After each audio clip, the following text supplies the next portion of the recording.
Hey everybody, it's Tiffany Bova. Welcome to this edition of What's Next on LinkedIn Live. And I have to tell you, couldn't be more thrilled to have Tracy Tutor on the show with me today.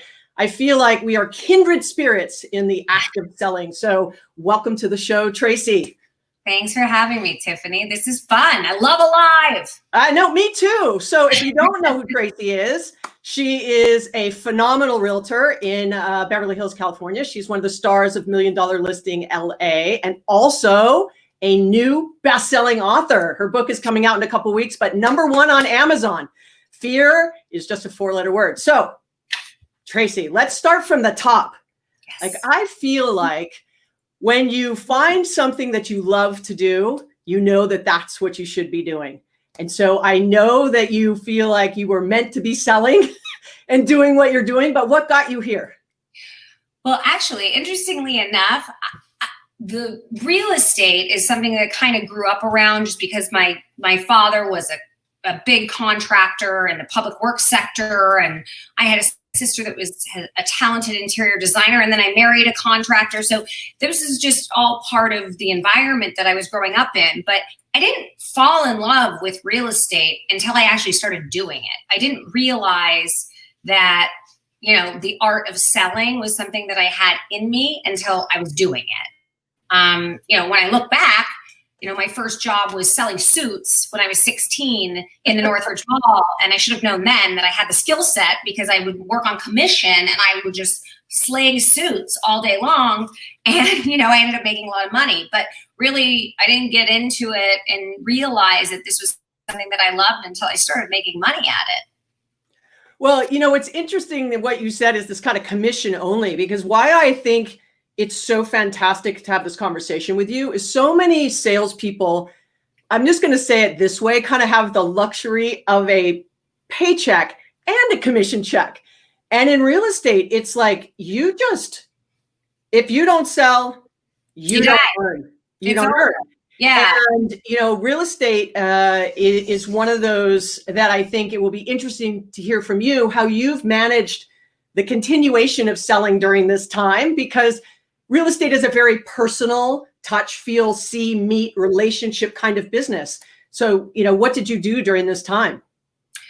I mean, it was tough. It was a transition for all of us, and it's not something that anyone's been through before. So it took a minute for everybody, I think, to adjust. And luckily, I'm light on my feet. And, we've been able to figure it out in Los Angeles and how to continue working. And so it was a short period of time where, we were halted in all facets, and there was just nothing happening, no selling going on whatsoever. And then slowly but surely, they started releasing restrictions, and we were able to begin showing property again. And lucky for us, in Los Angeles, just being the layout and the topography that it is, everything's a little bit more spread out. So it's not like selling, apartments in Manhattan where you're going up an elevator and looking at, 150 different people on your way up. So I think in the environment that we're in, we have a little bit of a head start, if you will.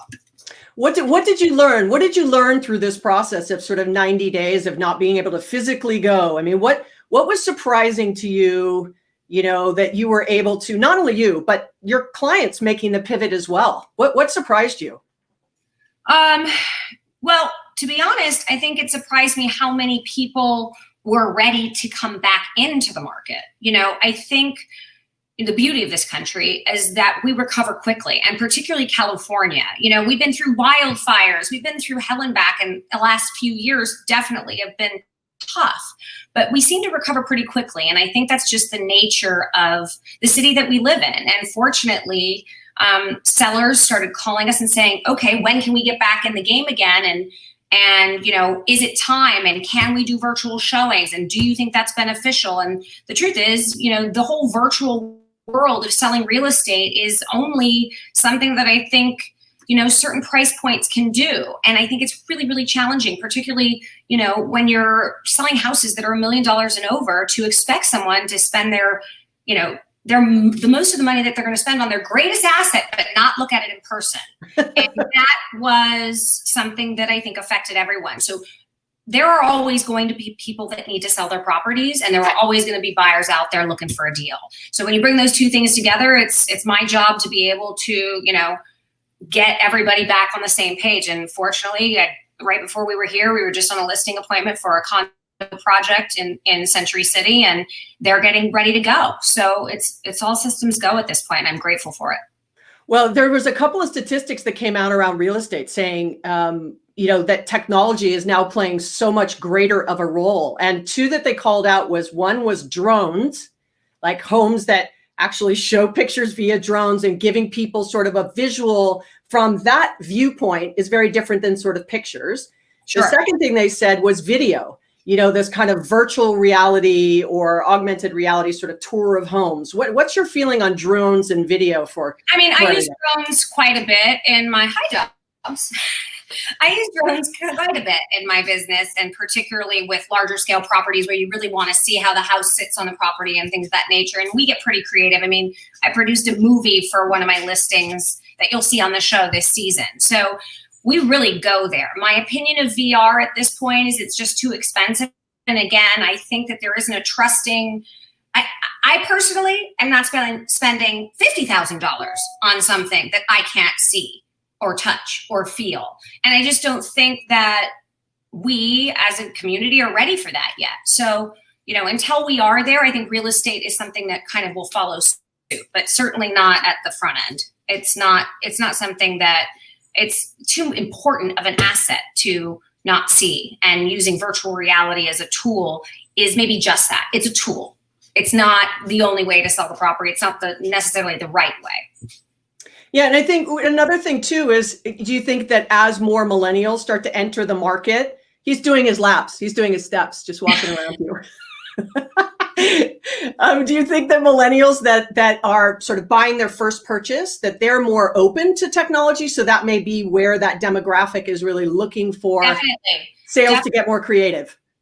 Definitely. I think that, the bottom line is everybody starts their search online. So the digital world is obviously where we want to be right now. And that's definitely at the forefront of how we're advertising. But to take it that step further, yes, will the millennials be more active in a market that maybe is more virtual? Perhaps, but they're not there yet. And by the way, when they have to pull that first $1 million out of their pocket, they're going to be a little bit like, I don't really want to see it virtually. I want to walk through the door and touch it and feel it before I put my first $1 million that I've been saving down on a house or a home or an apartment. Yeah, and even if it's 50,000 or 100,000, it's as you said, it's the biggest asset people will spend money on. And you talked about sort of. I'm sorry. I said it should be weighed heavily. It's not something that is an investment that should be taken lightly. Absolutely, absolutely. And interesting that you said sort of marketing and people are already shopping online. And so in your industry, they say it's like 3 weeks of looking online before they reach out to someone like you, right? But I have spoken and been around a lot of realtors in the last couple of years. And I constantly hear this. My client still wants me to put advertisement in newspaper. Right? Yeah. Ooh, right? Yeah. That is a conversation that we do have in listing appointments. More often than that, I really feel like that conversation is a little dated. It was like 2 years ago. And I think brokers are becoming more educated in how to talk to their clients about the world that we're living in, which, unless you don't have a computer, it's like wake up and recognize that the LA Times is not really where your property is going to be seen. So again, I think it comes down to brokers educating their clients about the world that we're living in now, how to market their property to the best they possibly can in the current environment that we're living in. Look, you sell high price ticket items.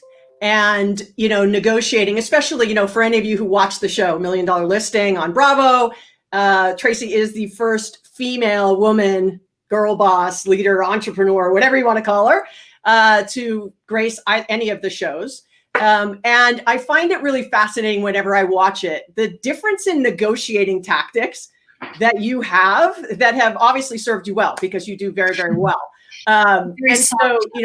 I often hear from now any industry sort of selling is they'll go, well, the reason I didn't sell that is the price was wrong. Like it was too expensive. And, some sellers feel like price is always the default. Like I'm just going to lower the price. That's going to get me the deal. And I think your master negotiation, what do you say to sellers out there that say, I always have to lower the price, or that's my first go-to for negotiating?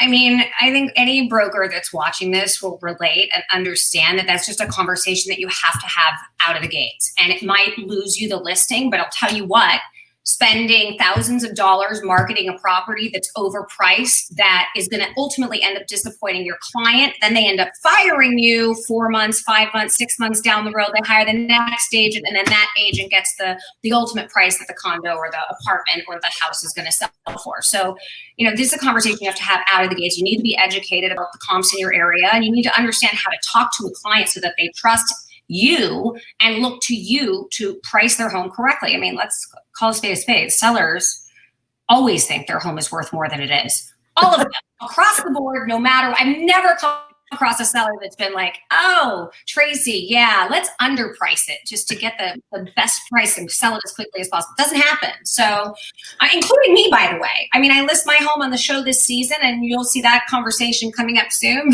I mean, I get it. I'm a seller too. We all have to wear that hat every once in a while. And so you just have to be very, very good at your job and convince your clients that they need to trust you to get their home sold. And that obviously pricing is a huge piece of that. It's not all, skill set and negotiation. Price is a huge factor, particularly in today's market. And so have you ever fired clients, like, you know what, I may not be the realtor for you? I've had a few in my day, Tiff, not going to lie. I would say stay tuned.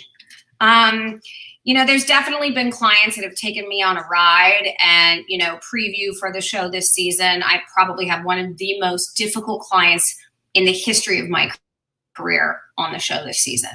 So that's going to be, I think I'm going to be seeing it for the first time along with everybody else. So we'll see how that all plays out. But it was, sometimes you get to the point where you say, and I talk about this in my book, sometimes it's just not mentally healthy for you anymore to work with somebody. And you need to be able to judge at what point in your career are you comfortable enough, and being monetarily compensated is a big piece of that, right? So if you're able to, get $1 million commission on the line, you might be willing to take a little more shit from someone that is, on the phone with you every day, just, coming down on you so hard versus, the smaller commission.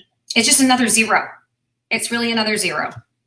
And you have to work regardless. Like, I'm going to guess, I'm making a huge assumption here. It's like, if it's a $100,000 house or a $500,000 house or a $10 million house, the effort you put in is the same.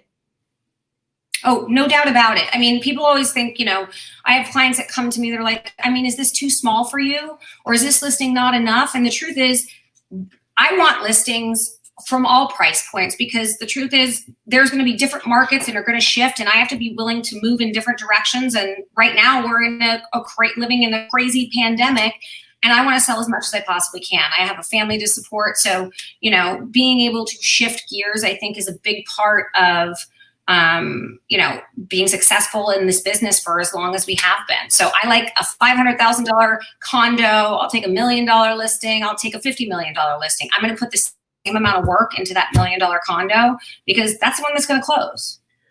Well, and real estate is all about reputation, right? I mean, sales is about reputation, but real estate for sure. And it's like a third of your business, you sort of the aggregate of realtors, you guys get your business from repeat clients. So that $50,000 first-time home buyer, or $100,000 or $200,000 or $300,000 first-time home buyer may eventually be $1 million, $2 million, $3 million home buyer, and they know 5 people, right? So while it's not as sexy, if you will, on the excitement ladder of, oh, this is a, 50 or 10 or $20 million project. I mean, you're involved in a $500 million project in Malibu right now. You're involved in projects in Dubai and Mexico and all countries, so it has to be exciting for you. And so how do you maintain reputation and connection with people when they make a big purchase like this, and they may not purchase from you again for 10 years? Like, there's some people, I gotta be honest, Tiffany, there's some people I don't want to talk to ever again after I work with them. But, for the most part, my businesses come from referral. So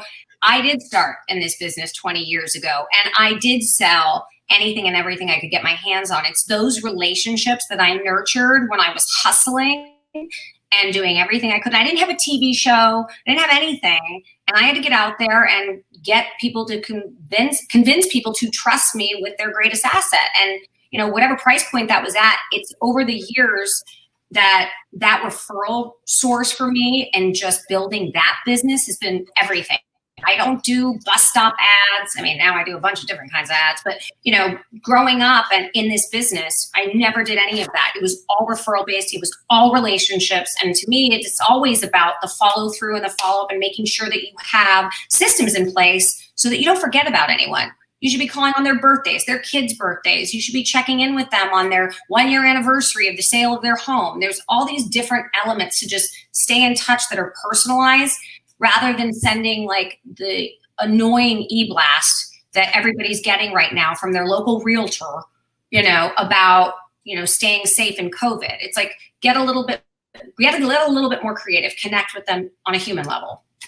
Well, the first show of the season just aired last week. And what I loved about it was, you know, listen, if you're going to hustle, and I really want you to tell this story about the house that you were representing, because I think the story is really powerful at the moment, but you were trying to do it at a grassroots level. So you showed up at the Beverly Hills Art Show. I'm guessing that's what it was. I'm guessing it was the Beverly Hills Art Show. It was. Okay. So the Beverly Hills Art Show, because I could tell by the layout, and then hot dogs and all, you were all in. There you are. So you were all in, hot dogs and all.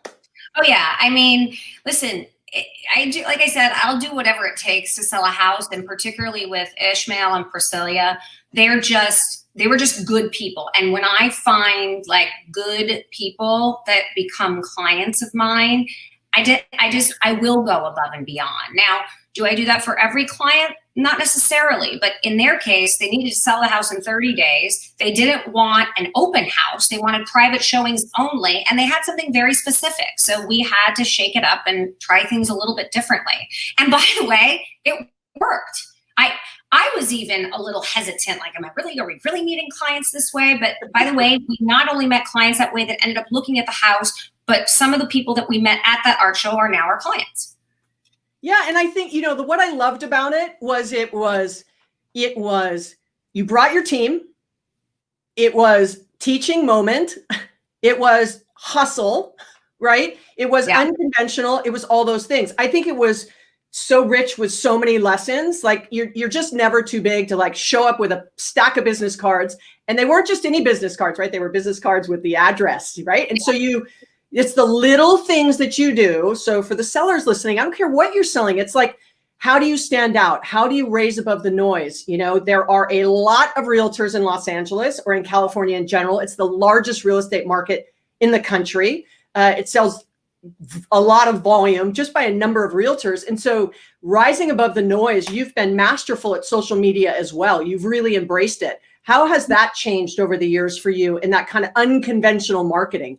Yeah, you know, I think back in the day, like when people were just starting to do blogs, and I was a part of a more boutique firm called Partners Trust at the time. There are a lot of realtors in Los Angeles or in California in general. It's the largest real estate. Sorry about that. Okay. Where was I? Now I forget what I was. Social media, using social media back in the day. Yep. Yeah. So we used to work at a company called Partners Trust, where we started like blogging, and it was so out of the norm of what we would do. And I was the Brentwood Park voice, and I would talk about Brentwood Park, and I had a lot of opinions about Brentwood Park, and I would get either really positive or really negative feedback. And I remember I went to the head of the company at the time, Nick Siegel, and I was like, I'm so disappointed. Like, I'm not getting anything back from these people other than totally negative or totally like nothing. And he's like, you don't want to ever not get anything. Like, you just don't want to be vanilla. If there's someone out there that dislikes you and what you're having to say, that means there's going to be another person on the other end of the spectrum that's going to really appreciate what you're saying about Brentwood Park. So I think the same thing applies in social media. I think the more authentic you can be online and show a bit of your personality is a really great way to get people to look at houses. Listen, we tap all day long through likes, and a lot of it doesn't connect. And I think the best way that people can connect is getting a little bit more creative with it, making sure you're in potentially the video that you are posting on social. Don't just do a new listing alert, swipe right and be done with it. Like Get in there and get invested, and you'll be surprised. The return can be actually really rewarding. Well, I'm going to take that comment you just made and pivot to your book, because I think Fear is going to release in a couple of weeks. As I said, it's #1 on Amazon. So congratulations for new releases. But one of the things you say is sort of fear of walking in a room, right? And fear of doing the unknown, and fear of maybe even being the only woman, or fear in a tight negotiation or a complex situation. What has been your journey on this? What compelled you to write the book, and how have you overcome your own fear? Well, I had an incredible platform being the only woman on a show on Bravo, and also being in the business for 20 years. I had some experience under my belt. So I really wanted to share that, because there were so many mistakes that I made along the way, and those mistakes have turned into the reasons that I'm successful. So I really felt like for young women, especially today, and the 20-somethings, and even up to the women that are my age that are trying to be quiet, trying to get back into business and are scared, and they can't do it anymore. They've been out of it for too long. I wanted to speak to those women, because I think that, that's what this book is about. It's about kind of embracing that fear and acknowledging it, and then me giving you tips and all the tools that I've used in my career to move through it. So I often used to get accused of being, let's say, sure of myself. Confident, bitchy. So I said, don't confuse my confidence with ego or cockiness, because I think there's a very fine line between being confident and then being bitchy about it. Right. And I say that is an endearing term. That's a big point that comes up on the show, on some of the Facebook groups and things all the time, about me having, a gigantic ego, and I'm just way over the top. And I'm like, have you seen my castmates? Like, we're all on a TV show together, but I think being a woman, there is a microscope on us, and it's a real shame that, particularly on social media, how derogatory and unsupportive people can be of someone who is a single mom, who is successful, who's on a TV show, who's writing a book, and you want to tear me down because you think I'm overly confident. It's like, you know what I have to say to those people? Yeah. No. That was bleeped out. Bleep. Yeah. So. I'm on that though, and I believe in the jobs. Kind of walking into a room, it's the same thing, right? So not that you're going to answer everybody on social media, but talk just on the show, when you are in those dynamics with very confident people who are on the show, or even, developers, or even buyers, which, they're in Los Angeles. I don't know how it is in the rest of the country, but it's like 65 or 67% of all realtors in California are women. And they've been doing it, 5, 10, 15, 20 years. So this has been a career that many women choose. But the average realtor sells, 8 or 9 houses a year. How many do you sell, just unit-wise? It varies year to year. I mean, I think last year we did a lot of high-rise new developments, so probably north of 50. Right. I mean, that's a lot, right? And so that's a lot of negotiation. That's a lot of interaction. And so how have you dealt with when you walk in a room and you immediately feel like people are like either not going to take you seriously, or they have that comment of, oh, way too confident, I need to knock her down a rung or two. What's your... I mean, I think it's important that you know what room you're walking into, know where the room is, know who's in it, do your research, understand who you're meeting with, and do your diligence. Like, really look into people. You can tell a lot, but I mean, Google is our best friend, everyone. So you can tell a lot about a person by looking at their social media. You should know, are they married? Did they get a promotion at work? Like how many years were they at this particular job? Or, how long have they lived in this house? Did they buy it when it was undone, and are they fixing it? I mean, there's 1,000 questions that I ask myself before I walk into the room. And then by looking at them on social, I also figure out how I want to dress for that meeting so that it feels appropriate. What I'm going to wear for a couple that's maybe a young Hollywood couple that is looking for a house in the Hollywood Hills isn't going to be the same that I'm going to go out and meet a developer for a portfolio of $500 million. So it's just a different animal, and you have to make sure you can make the adjustment so that when you walk into the room, you already feel like you're a little bit ahead of the game. Yeah. So do you think that now you've been on the show, I think this is your 3rd season, is that right? Yeah. So from the first season to this season, what do you think has changed? I mean sort of in like, wow, I never would have thought this, or I really realized this about myself, and it compelled you to write the book. Who knows? Yeah, I mean, definitely the book was a huge moment for me. It was very cathartic. Like walking through your success stories and all of your failures and sharing that with the world was a big thing for me. And, I think that's the biggest aha moment, being on this show and guys, I got a divorce on the show. It was not fun for me, season 1. And I think being a strong female and being a successful woman in business, I was really beat down after that first season. I promised myself that I was going to come back the second season. I was going to be absolutely authentic to myself. I was not going to listen to the haters, and I was just going to do me. And when I did that, and when I walked into different rooms and different environments that maybe either knew me from the show or had some perception of what they thought that I was 100% authentic to myself. And that makes me be able to put my head on the pillow at night. And also I think it makes people feel a little more comfortable. I think and there's different sort of things that I use to offset that as well, that I've learned from being on the show. It's very easy to dismantle a client when you can actually watch footage of yourself talking to them, and, I've gotten savvier.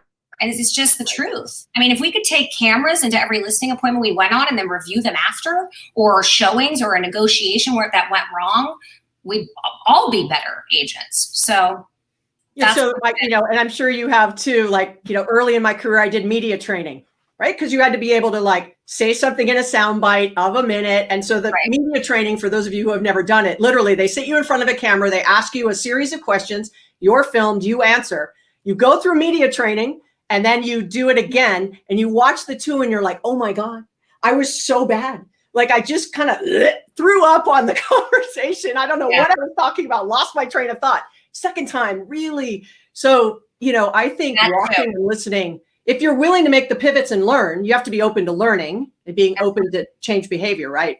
Absolutely. I mean, you have to be a chameleon. And I think that there's a way to sort of remain authentic to yourself and who you are, which I believe I do. And then be able to walk into any room that you're in, meeting, business, interview, whatever it is, and be able to shift. And if you can't pivot, then you shouldn't be in real estate, because the truth is we're going to meet different people every single day. And if we can't figure out those personality types and how to adjust to each one of them, it's going to be a pretty miserable time. Well, but I think it's not just real estate. I mean, if I said, you know what, Tracy, I'm going to do a little experiment. I'm going to follow you with a camera and we're going to sell cars. We're going to sell, whatever, ice cream. We're going to sell whatever. You do just fine, right? Because I think those skills of learning and listening and pivoting and confidence, will serve you in anything that you do.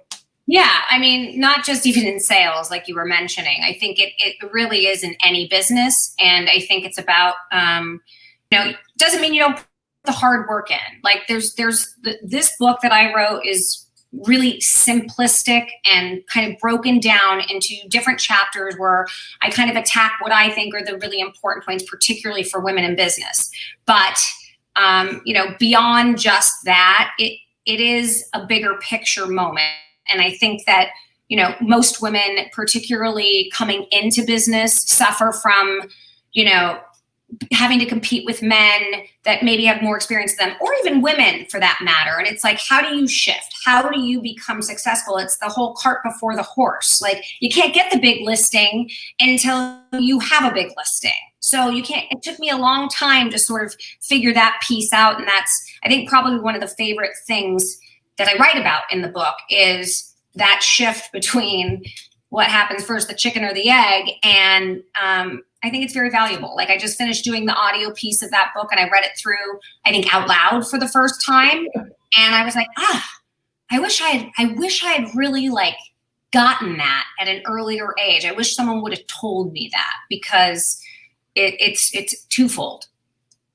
Yeah. And I'd say, so what would you say are the sort of 2 or 3 things that you were really surprised at coming out of writing the book? Because, when I wrote mine, I said the same thing you did in interviews. It was cathartic for me on many, many levels. I read my book cover to cover, word for word, to the Audible book. I was like, oh, I learned a lot. Like, when it's all, yeah, should have read that before. Oh, I wrote it, kind of a thing. But, what do you think the 2 or 3 things are that were like, this is absolutely an aha moment? For me, I have a chapter called Fight Like a Girl.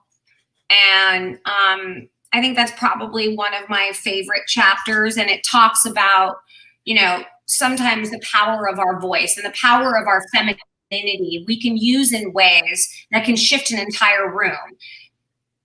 Men's instincts aren't, and God bless you all, and I thank God for you, but their instincts sometimes aren't as intuitive and as connected of an experience as a woman's. It's just the way I feel.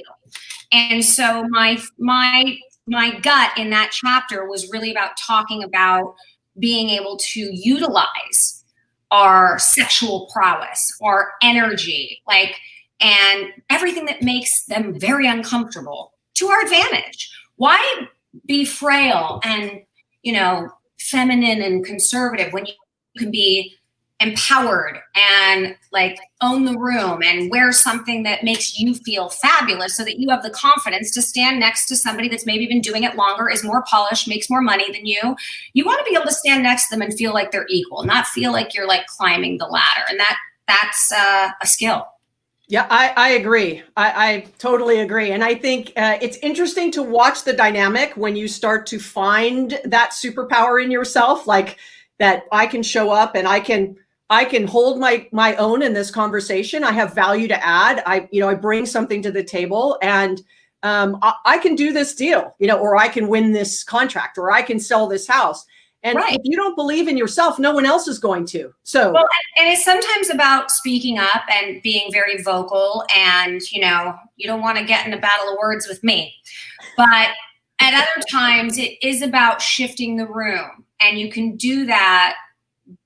And I think women understand how to do that intuitively, and they're not necessarily utilizing it. And it's by using humor. It can be sometimes, making a derogatory statement about yourself. I mean, it's about, embracing your femininity versus trying to hide it. I don't like the whole fragile flower thing. Like I said, on my Instagram, one of the memes is I'm fragile like a bomb. But, I think that there's 2 different ways to go about that, and dissecting those is why Fight Like a Girl, I think, is one of my favorite, most interesting chapters. Well, and the trailer for the next show, the clip of you, the very last clip was "I don't lose," right? So, well, that's always true. I lose sometimes, but I get over it. But against that in that preview for that particular client, he was challenging me in a very aggressive, I don't know, he was trying to push me off my balance.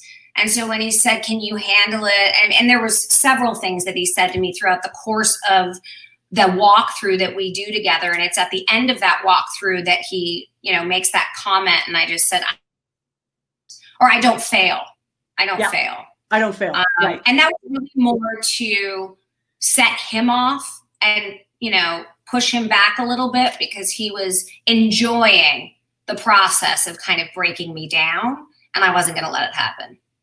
Isn't that fascinating? I find it fascinating. And it doesn't only happen with men. I mean, this is not it happens, period. Like when I feel like when they're threatened or they feel like, got their act together, going to come in here, going to do the job, try and knock them off their game a little bit. Some of it is because they're just being jerks. But Right. some of it is also how will you handle pushback from potential buyers or people who are going to spend this kind of money? They want to see you in action. Let's give them the benefit of the doubt and say it was about him wanting to see you in action. Ultimately, I think that's one of the reasons he loved me and hates me at the same time, because I will challenge him in ways that he is not accustomed to, but there is a mutual respect.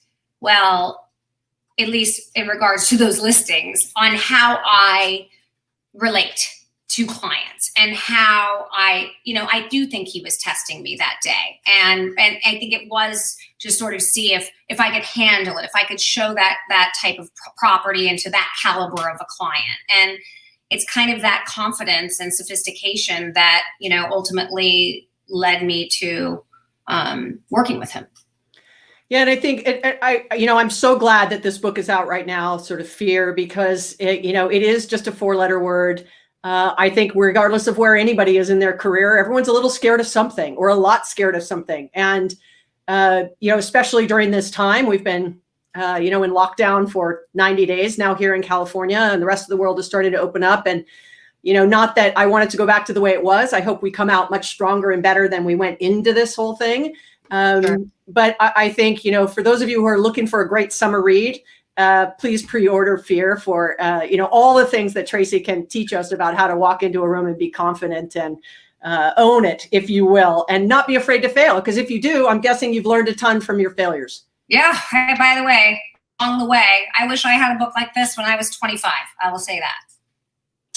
So for those that are listening, what would be, we're going to wrap this up because this has just been fantastic. And as I said, we could just keep talking and then we don't care if it's live anymore. We're just going to keep chitter chattering. Tracy has to get back to work.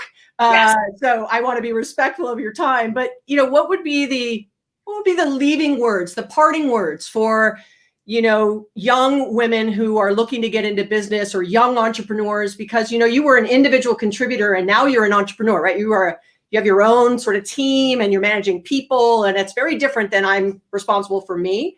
And so what would be the few things you'd give people as the ending of this great conversation, Tracy? I was saying this to someone yesterday about their small business that they've just started up. Someone had screwed up. They had left their business with that person for a week, and that particular person failed them. And I said, are you going to say anything about it? And he said, no.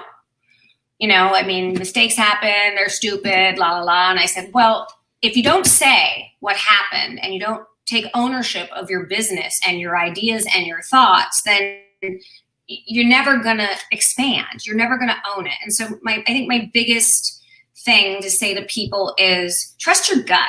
If something doesn't sit right with you, say it out loud. Say it to someone that you trust implicitly. Don't say it to everyone because you don't need 1,000 opinions, but say it to someone that you trust, because the truth is, if you can't speak your mind, then you're never going to make it. You're not going to be successful in any business. You just have to learn how to, the best words that I can say is you have to learn how to figure out how to get in there with every single person and how to shift and move between them so that they understand where you're coming from.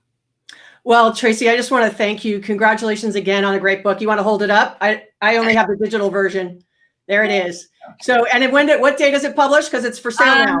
It is out July 14th and available now on Amazon and a bunch of other websites, but Amazon's, been great to us. So go buy it. Excellent. Well, thank you, Tracy, for being an inspiration for all of us female sellers out there and for everybody in real estate and representing on a show, $1 Million Listing Los Angeles. And it's been a pleasure spending time with you. I hope you had as much fun as I did. I did. And thank you for having me. I really appreciate it. All right, Tracy, go back to work. That's the phone. Go back to work. Bye, Trace.